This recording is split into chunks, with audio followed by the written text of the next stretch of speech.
السلام علیکم، welcome to دیسی کلینک۔ امید کرتا ہوں آپ سب خیریت سے ہوں گے۔ ناظرین، آج کی اس ویڈیو کے اندر میں آپ سے بات کرنے والا ہوں خواتین کے ایک اہم مسئلے کو لے کر۔ ناظرین، اکثر لڑکیاں شادی سے پہلے لڑکوں سے دوستیاں کر لیتی ہیں۔ اسکول، کالجز اور یونیورسٹیز میں یہ بہت عام سی بات ہے۔ جہاں لڑکی اور لڑکا ساتھ ہوتے ہیں تو ان میں اٹریکشن ہو جاتی ہے۔ یہ قدرت کا ہی ایک نظام ہے، لیکن ہمارے یہاں المیہ یہ ہے کہ لڑکے لڑکیوں کے ساتھ دوستیاں کرتے ہیں، پھر ان میں محبت ہو جاتی ہے اور شادی کے وعدے ہوتے ہیں، اور پھر شادی سے پہلے فزیکل ہوتے ہیں، یعنی کہ ہم بستری کر لیتے ہیں، جو کہ نہ صرف ایک بہت بڑا گناہ ہے، وہیں لڑکی کے لیے مزید مسائل پیدا کر دیتا ہے۔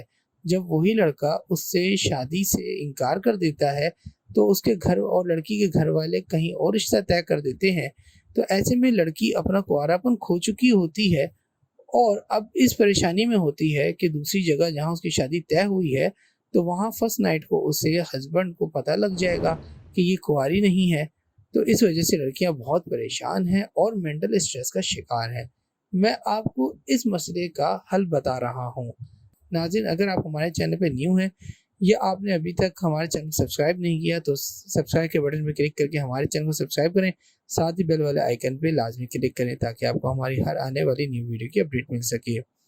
تو ناظرین، یہاں میں آپ کو بتاتا چلوں اس کا حل بہت ہی آسان ہے اور 100% گارنٹی کے ساتھ آپ اپنے مسئلے کو حل کر سکتی ہیں بغیر کسی کو بتائے ہوئے۔ تو ناظرین، پریشان ہونے کی بالکل ضرورت نہیں ہے۔ ناظرین، اس مسئلے کا حل ایک دوا ہے جس کا نام 18 کٹ ہے اور یہ ایک آرٹیفیشل ہیمن کے طور پہ یوز ہوتی ہے۔ شرمگاہ کا مصنوعی پردے کی جگہ کام کرتی ہے۔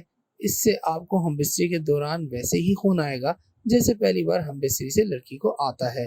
اس دوا کا استعمال کے لیے میں پہلے ہی ایک مکمل ویڈیو جس میں اس کا رزلٹ، اس کا استعمال، اس کے بارے میں مکمل انفارمیشن دے چکا ہوں۔